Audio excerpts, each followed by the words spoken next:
এমন কোনো জায়গা নাই, এমন কোনো জমি নাই যেখানে মহান রব দেখতেছে না। মহান রবের গোপনে কোনো পৃথিবীর কোনো কিছুই নাই। পৃথিবীর সব কিছুই মহান রবের সামনে। অতএব পৃথিবীর যে প্রান্তে যে যাই করুক না কেন সব কিছুই জানে মহান আল্লাহ সুবহানাহু ওয়া তাআলা। আল্লাহ হাবিব বলেন, উম্মত আহাতা বাসরাহু বিজামিই মারউইয়াতিন, গোটা দুনিয়াটা আল্লাহ তাআলার সামনে। দুনিয়ার কোন প্রান্তে কি হয়, কে কি করে, কোথায় করে, সবকিছুই রব জানে। অতএব দুনিয়ার কোন প্রান্তে গিয়ে তুমি ফাঁস করার সাহস করিও না। তুমি মনে করতে সেখানে কেউ দেখতেছে না, অতএব ওখানে মহান রব দেখতেছে। অতএব দুনিয়ার কাউকে ভয় করার দরকার নাই, রবকে ভয় করে তুমি তোমার ফাঁকগুলো ছেড়ে দাও। কথাকার মুহাম্মদ সাল্লাল্লাহু আলাইহি ওয়াসাল্লাম। এরপর আল্লাহ সুবহানাহু ওয়া তাআলা পবিত্র কোরআন কারীমে ইরশাদ করেন, ইয়া রায়া দাবিবান নামলাতিস সাউদা আলা সহরাতিস সাউদা ফি লাইলাতিজ যুলুমাই।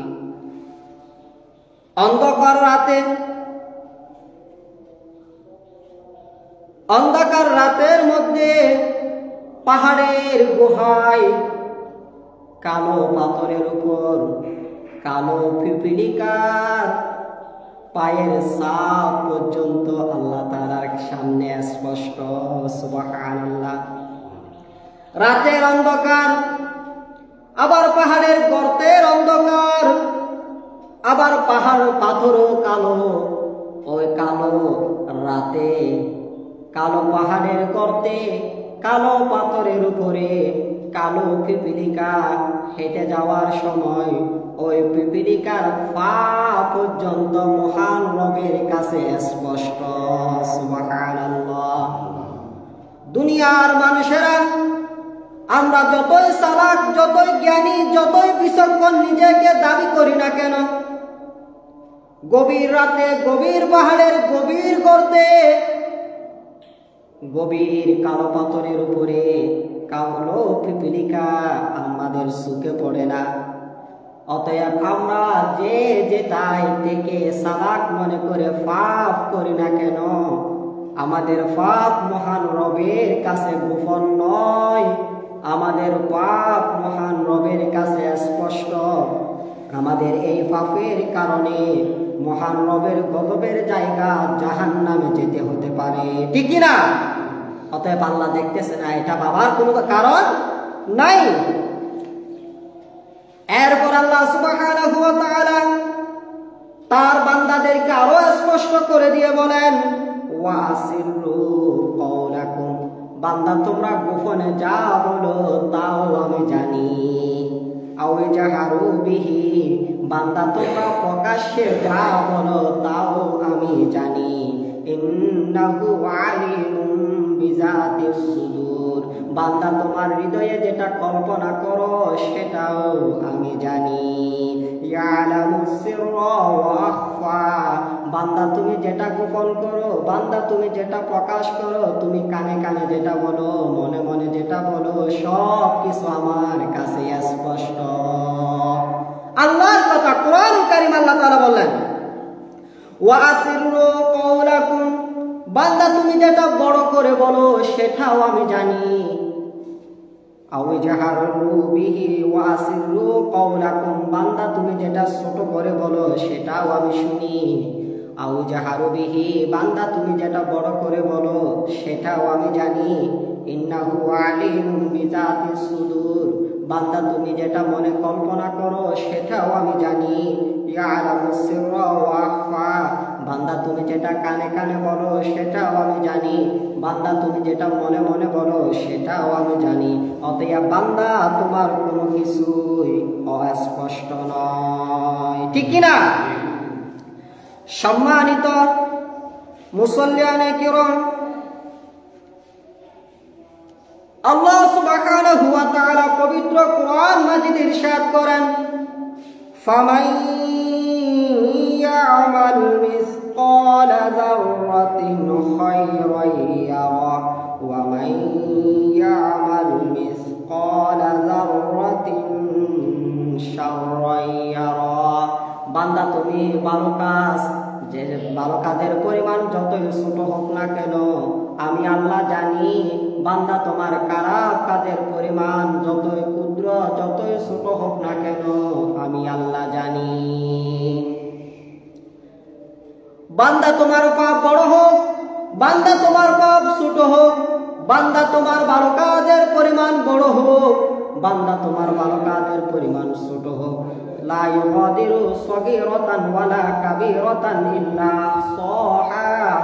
তোমার সব কাজের হিসাব, বড় আর ছোট সব কাজের হিসাব, সব আমলের হিসাব আমার কাছে আছে। আল্লাহর আদেশ। তার আল্লাহর নিকট থেকে গোপন করার কোনো কিছু আমাদের নাই।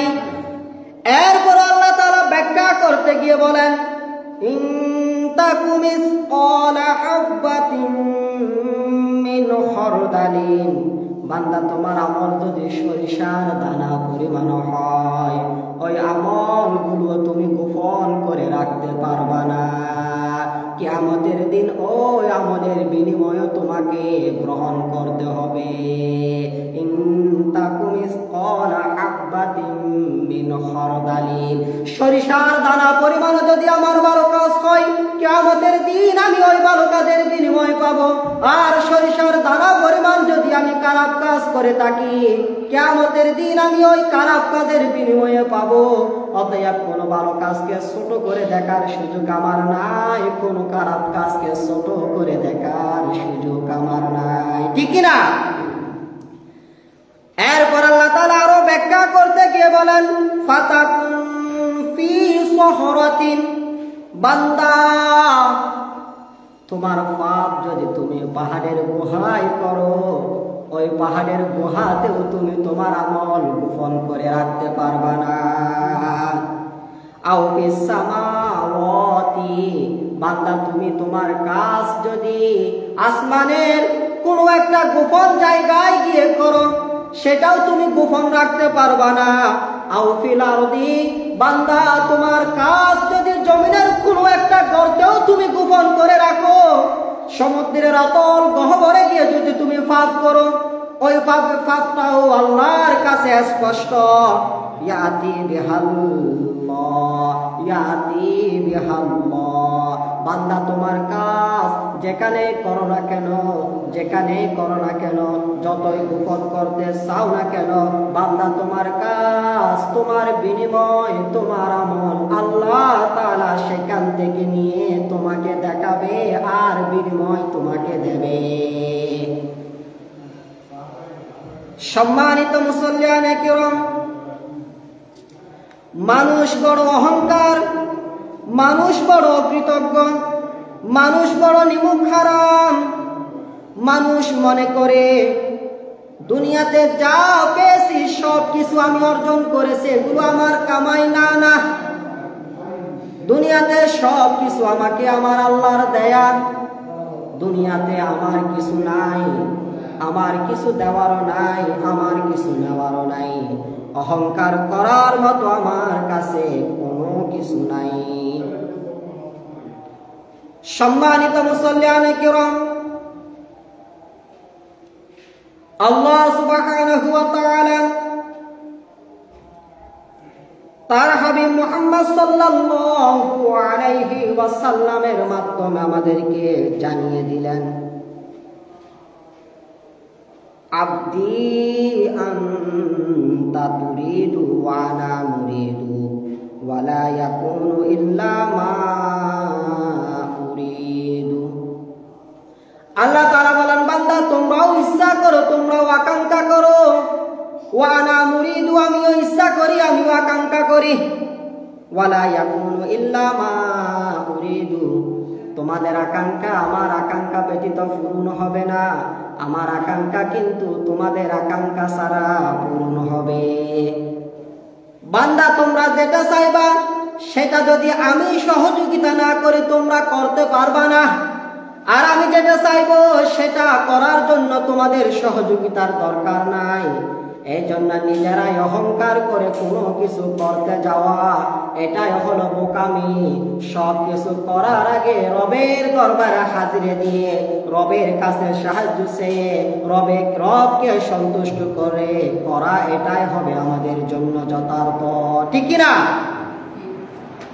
সম্মানিত মুসল্লিয়ানে কিরাম, আল্লাহর হাবিব মুহাম্মদ সাল্লাল্লাহু আলাইহি ওয়াসাল্লামের মাধ্যমে আমাদেরকে জানিয়ে দেন, ইন সাল্লামতা লি ফিমা উরিদু, বান্দা তুমি ইচ্ছা করো, বান্দা তুমি আকাঙ্ক্ষা করো, বান্দা তুমি চাও,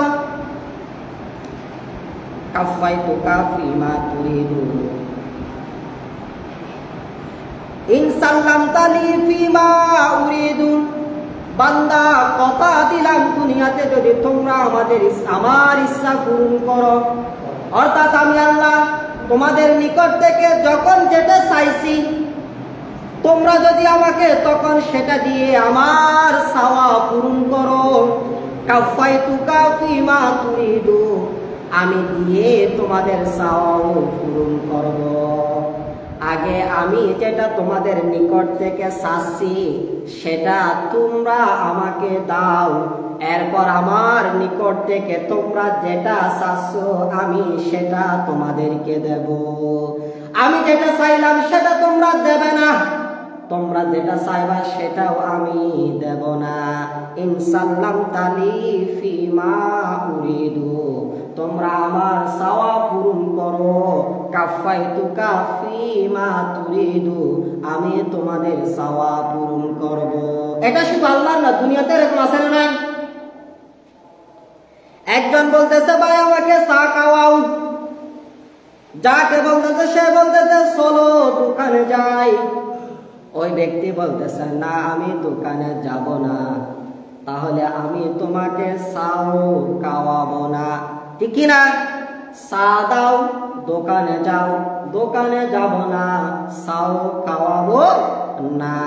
আমি যেটা চাচ্ছি সেটা তুমি আমাকে দাও, তুমি যেটা চাচ্ছ সেটা আমি তোমাকে দেব। ঠিক না? সেটা দুনিয়ার জন্য, সেটা দুনিয়ার জন্য। রব একই কথা বলতেছেন, ইনসাল্লামতা লি ফিমা উরিদু, বান্দা আমি তোমার নিকট থেকে যেটা চাইলাম সেটা যদি তুমি আমাকে দাও, কাফাইতুকা ফিমা তুরিদু, তুমি আমার কাছে যেটা চাইবা সেটা আমি তোমাকে দিব। এটা আল্লাহর ওয়াদা, এটা শুধু এটা হাদিস। এরপর আল্লাহ তাআলা বললেন কাফাইতুকা ফিমা তুরিদু, আর যদি আমি তোমাদের চাওয়া পূরণ করি, আর যদি আমি তোমাদের চাওয়া পূরণ করি, তোমাদের অভাব থাকবে না, তোমাদের অনটন থাকবে না, তোমাদের টেনশন থাকবে না। আর ইনলাম তুসাল্লিম লি ফিমা উরিদু, আর যদি তোমরা আমার চাওয়া পূরণ না করো, আতবাউতুকা ফিমা তুরিদু, তোমরা তোমাদের কোনো কাজে কখনো সফল হতে পারবা না। ওয়ালা ইয়াকুনু ইল্লা মা উরিদু, কারণ তোমাদের কাজে আমার ইচ্ছা নাই। আছে না নাই? এরকম অনেক মানুষ পৃথিবীতে আছে না? অনেক স্বপ্ন দেখে, অনেক আকাঙ্ক্ষা দেখে, অনেক কিছু করবে ভাবে, কিন্তু করতে পারে না। কেন? ওই কাজে রবের ইচ্ছা নাই, ওই কাজে রবের সন্তুষ্টি নাই। এটা শুধু রবের ক্ষেত্রে না, আপনার ক্ষেত্র, আমার ক্ষেত্র। যেমন দেখা যায় অনেকে আমাদেরকে বলে হুজুর বোরকা নিয়ে তো পড়াতে হবে, আর আমরা যখন বলি আপনার সন্তানকে প্রতিদিন পড়াতে হবে, আপনি আমার এই ওয়াদাটা রাখতে পারেন না। বলুন আমি আপনার ওয়াদাটা কেমনে রাখি? আপনি যখন আমাকে বলেন হুজুর এটা এভাবে করতে হবে, আমি যখন বলি আপনি না আপনার স্বামীকে পাঠান, আপনার স্বামীর সাথে কথা বলবো, তখন আপনি আপনার স্বামীকে পাঠাতে পারেন না। বলুন আমি আপনার কথাটা কেমনে রাখি? আপনার তো আমার কথাটা রাখেন নাই। আমি যখন বলি আপনি আপনার সন্তানকে পাঠান, আপনার কথা কেন বলবেন? আর আপনি যখন আপনার সন্তানকে পাঠাইয়ে আমার কথাটা রাখতে না পারেন, বলুন আমি কেমনে আপনার কথাটা রাখবো? কেমনে আপনার কথাটা রাখবো? আল্লাহ বলতেছেন বান্দা তুমি আমার কথা রাখলে আমি তোমার কথা রাখবো, আমিও বলতেছি তোমরা আমার কথা রাখলে আমিও তোমাদের কথা রাখবো। তোমরা আমার কথা রাখবা না, আমাকেও তোমাদের কথা মানাতে পারবা না। তোমরা আমার কথা রাখবা না, আমাকেও তোমাদের কথা মানাতে পারবা না। তোমরা আমার কথা রাখবা না, আমাকেও তোমাদের কথা মানাতে পারবা না।